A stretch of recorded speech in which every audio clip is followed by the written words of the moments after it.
Hey guys, Zuda here. Been a long time since I made one of these videos, specifically for YouTube, and although I can't guarantee that I'm going to get back into the regular or even semi-regular production of them, there's just one thing with the recent patch that I wanted to point out that maybe a lot of people underestimated in how to improve yourself as a player.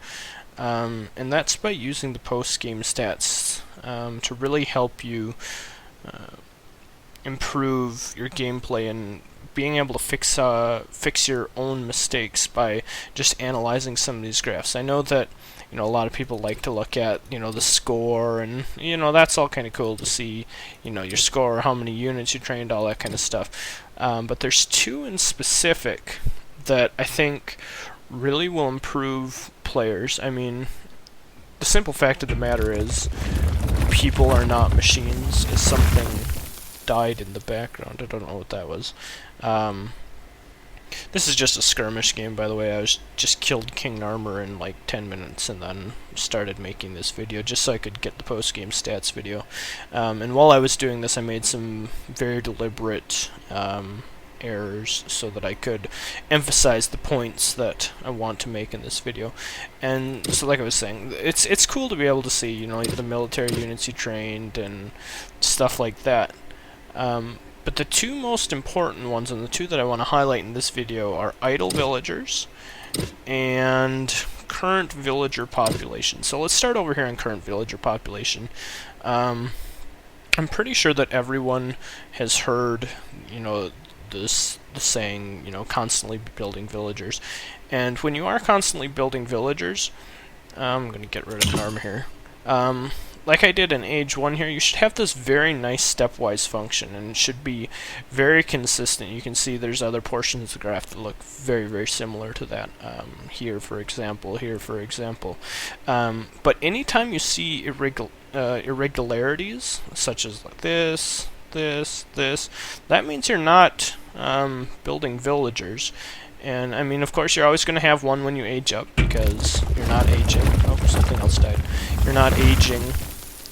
You can't build villagers when you're aging, at least not with the civilization I'm playing. I'm playing Norse. If you were Babylon or Egypt, you would expect that stepwise function to continue in the similar manner. But it's normal to have one when you're aging.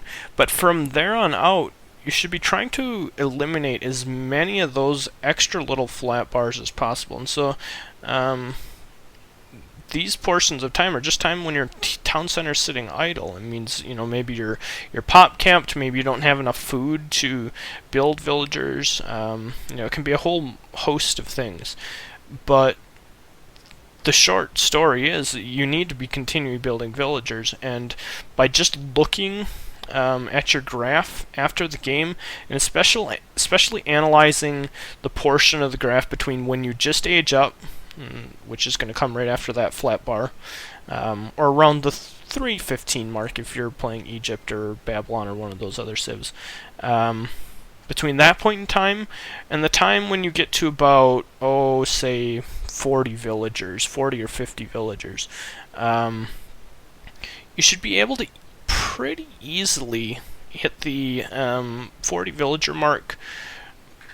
I would say in general you should aim to hit the 40 villager mark around the 11-minute mark. I mean, ideally with perfect macro, I think it's possible to hit it as early as like 9:54 or something crazy like that.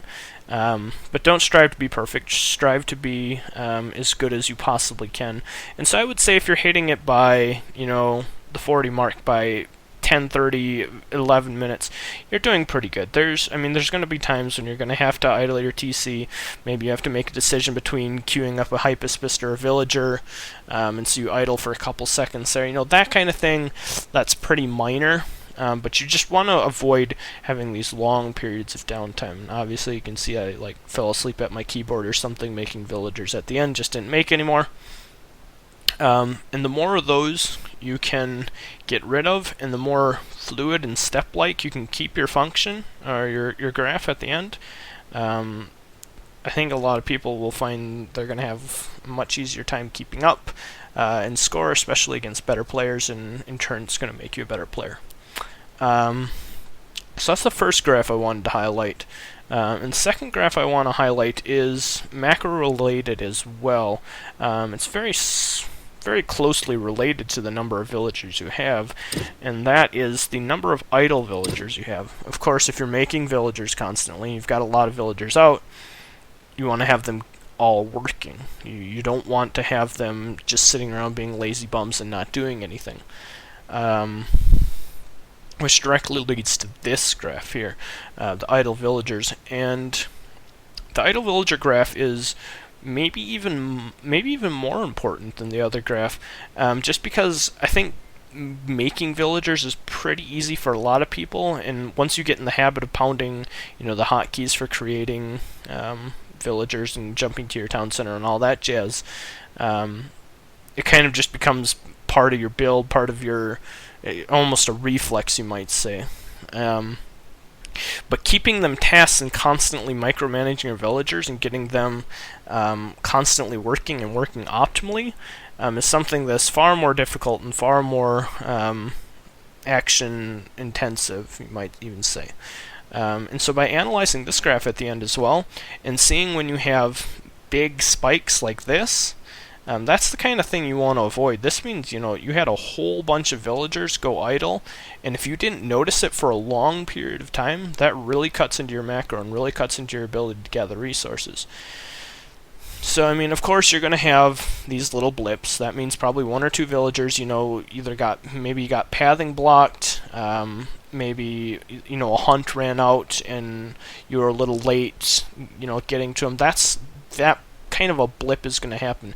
But anytime you start to see a plateau on the top of your blip, so notice how this one's just one little blip and then straight back down. That probably was an unintentional one by me. That probably meant that a villager was on a hunt or a berry or something, it ran out, and within a matter of a second or so, I noticed it, grabbed it, put it back to work.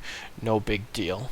Just a single little blip. But these ones where you can see the plateaus starting, all of these things like this, those are the intentional ones, and those are the ones that they might be intentional for me, but my guess is a lot of people struggle with these kinds of plateaus and having villagers idle for extended periods of time. This might only be 15, 20, 30 seconds, but if you can avoid that as much as possible, that's really going to help you as well. So, especially when you have big, long, extended periods of time that are really high up in the air, like this bad boy. I pulled like 15 guys off wood here and just stood them in the middle of the map so that I would make sure I had one good example of this. That's really what you want to avoid. Instances where this might occur, you're gathering a lot of villagers from a hunt, the hunt runs out, and a whole bunch of villagers just stand around on the map for a long period of time.